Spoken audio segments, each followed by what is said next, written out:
Shalom, jumpa lagi dalam Sabda Sadik kita hari ini GSJA CWS Sentul City yang berlokasi di Sentul City juga, dan kami beribadah di 2 kali ibadah di jam 9 pagi dan juga jam 5 sore.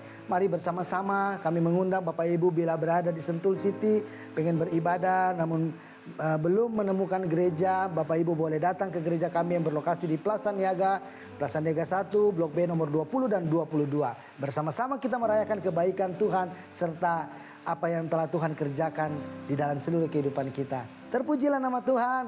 Dan Bapak Ibu saudara-saudari yang terkasih di dalam Tuhan, mari bersama-sama kita juga akan belajar kebenaran firman Tuhan yang terdapat di dalam kitab Amsal pasal 1 ayat yang ke-7, kemudian kitab Ayub pasal 28 ayat yang ke-28. Amsal pasal 1 ayat yang ke-7 berkata, takut akan Tuhan adalah permulaan pengetahuan, tetapi orang bodoh menghina hikmat dan didikan. Kemudian ketika kita melihat di dalam kitab Ayub pasal 28 ayat 28 dikatakan bahwa tetapi kepada manusia ia berfirman, sesungguhnya takut akan Tuhan itulah hikmat, dan menjauhi kejahatan itulah akal budi. Terpujilah nama Tuhan. Bapak Ibu, saya percaya bahwa kebenaran firman Tuhan ini adalah sangat memberkati, tentunya memberkati saya dan tentunya akan memberkati kita semua ketika kita memahami apa yang dimaksud oleh kebenaran ini. Pertama, kita bisa melihat mengapa kita perlu takut akan Tuhan. Jadi arti dari takut akan Tuhan memberikan frase atau makna kepada kita bahwa ini merujuk pada rasa hormat. Rasa hormat kita kepada Tuhan. Jadi bukan hanya kita takut, tetapi juga kita sebagai orang-orang yang percaya, yang mengakui bahwa Dia adalah Tuhan yang telah menyelamatkan kehidupan kita. Berarti Dia juga adalah Tuhan yang memiliki otoritas tertinggi di dalam kehidupan kita. Oleh karena itu kita perlu dan kita harus, dan kita wajib menghormati apa yang telah Tuhan kerjakan di dalam kehidupan kita.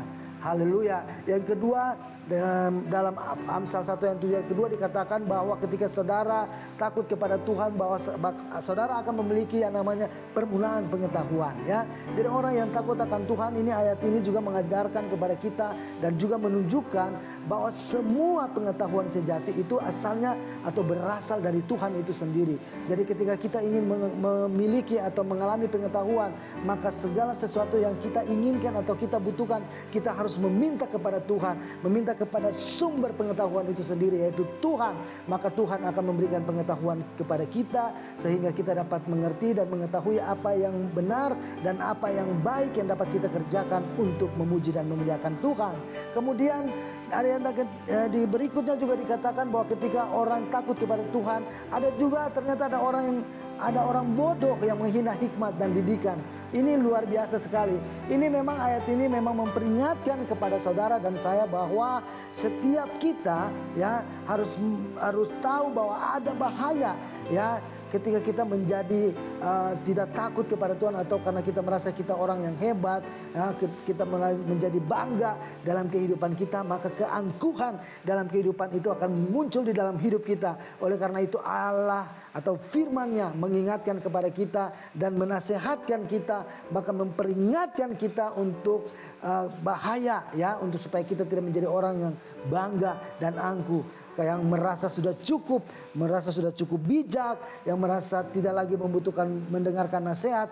Itu akan mengarahkan kepada mereka atau mengarahkan kepada kita, yaitu kebodohan itu sendiri. Oleh karena itu Allah dan firman yang mengajarkan kepada kita untuk kita harus belajar untuk tidak menghina, tetapi kita menghormati apa yang telah Tuhan ajarkan kepada kita. Karena hikmat yang benar itu hanya adanya atau berasal dari Tuhan itu sendiri. Dan Bapak Ibu, apa yang dapat kita perenungkan dari kebenaran firman Tuhan ini di dalam Amsal 1, bahkan juga di dalam Ayub 28 ayat 28 dikatakan bahwa kita memang perlu menjauhi kejahatan, ya. Karena kejahatan adalah tindakan yang menunjukkan pengertian dan kebijaksanaan, ya, menunjukkan pengertian dan kebijaksanaan. Ini mencerminkan bahwa pengertian bukan hanya tentang pengetahuan intelektual, tetapi juga tentang tindakan moral dan etika kita dalam kehidupan kita sehari-hari.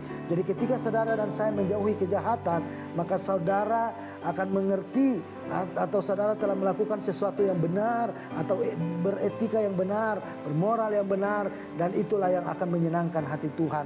Jadi oleh karena itu, apa yang menjadi pesan bagi kita semua pada kebenaran firman Tuhan hari ini adalah mari kita bersama-sama mau menjauhi kejahatan, kita hidup, kita dapat menunjukkan bahwa kita adalah orang-orang yang mengasihi Tuhan. Kita memahami dan menerapkan hikmat di dalam kehidupan kita hari lepas hari. Dengan kita merenungkan firman Tuhan siang dan malam, dan kita merenungkan ayat ini, berarti kita juga diajak untuk kita dapat mengevaluasi diri kita akan apa yang telah kita lakukan, akan sikap kita yang telah kita lakukan baik kepada sesama kita, bahkan juga terutama kepada Tuhan. Oleh karena itu mari kita mau selalu menghormati apa yang Tuhan telah kerjakan, anugerah yang telah Tuhan berikan kepada kita. Jangan saudara dan saya sia-siakan, tetapi kita dapat mengerjakannya untuk tujuan nama Tuhan dipermuliakan lewat kehidupan saya dan saudara. Takutlah kepada Tuhan dan hormatilah apa yang telah Tuhan lakukan di dalam kehidupan kita semua. Maka saya percaya apa yang kita kerjakan ketika kita ada di dalam naungan Tuhan, ketika kita ada di dalam ajarannya, maka segala sesuatu yang kita lakukan akan Tuhan berkati. Tuhan menyertai dan Tuhan memberkati kita semua. Shalom.